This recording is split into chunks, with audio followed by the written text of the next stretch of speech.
Shalom saudara yang terkasih dalam Tuhan. Dengan saya Daniel Lumban Tobing. Saya berdoa dimanapun saudara berada, kiranya Tuhan memberkati dan melindungi saudara dan serta memelihara saudara. Pada kesempatan ini saya ingin membagikan sebuah cerita tentang seorang tentara negara Indonesia yang bernama Serka Darwis. Dia menjadi tentara pada zamannya Pak Jokowi. Dan pada saat itu dia begitu jatuh bangun saat menjadi tentara. Dia mengatakan dalam salah satu wawancara di media televisi, dia mengatakan bahwa tentara itu adalah anak kandung dari warga negaranya. Dikatakan di sana, ungkapan dari tentara Serka Darwis ini menyeratkan kepada kita bahwa hubungan antara masyarakat dengan tentara begitu dekatnya. Nah, tentara negara memiliki kriteria sama dengan kita menjadi tentaranya Tuhan. Pada saat hari ini saya ingin membagikan tentang tentara Tuhan yang memenuhi kriterianya Tuhan. Mari kita buka dalam Zefanya 2 ayat 1-3. Beginilah firman Tuhan. Bersemangatlah dan berkumpullah, hai bangsa yang acuh tak acuh, sebelum kamu dihalau seperti sekam yang tertiup, sebelum datang ke atasmu murka Tuhan yang bernyala-nyala itu, sebelum datang ke atasmu hari kemurkaan Tuhan. Carilah Tuhan, hai semua orang yang rendah hati di negeri, yang melakukan hukumnya. Carilah keadilan, carilah kerendahan hati. Mungkin kamu akan terlindung pada hari kemurkaan Tuhan. Nah saudara, yang pertama yang harus kita lakukan adalah memiliki sikap semangat dalam motivasi. Ayat pertama dikatakan bersemangatlah dan berkumpullah, hai bangsa yang acuh tak acuh. Jikalau kita melihat dari bahasa aslinya memang tidak ditemukan dalam kata bersemangatlah. Namun kita harus memiliki sikap semangat dalam motivasi, sikap semangat dalam bersatu.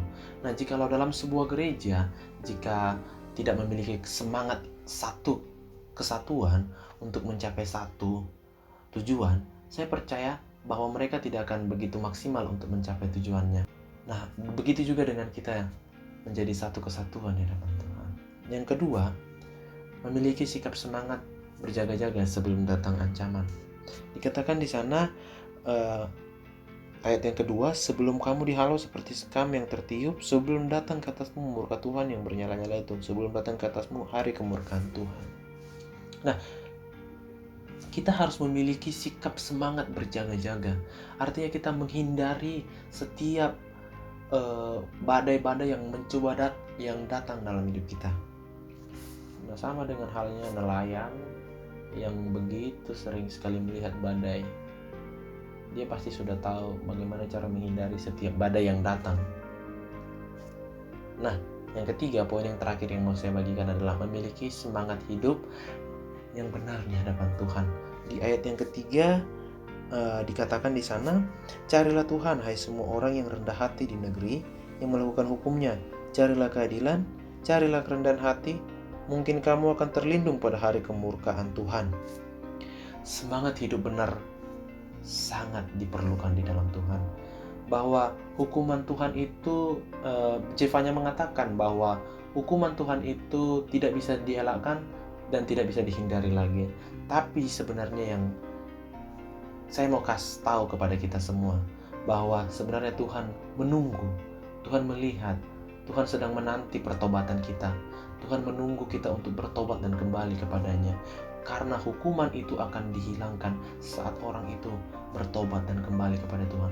Oleh sebab itu milikilah semangat hidup benar di dalam Tuhan. Sehingga apa? Sehingga kita boleh terhindar dari setiap persoalan, bahkan dari setiap hukuman-hukuman yang Tuhan akan berikan kepada orang-orang yang tidak bertobat.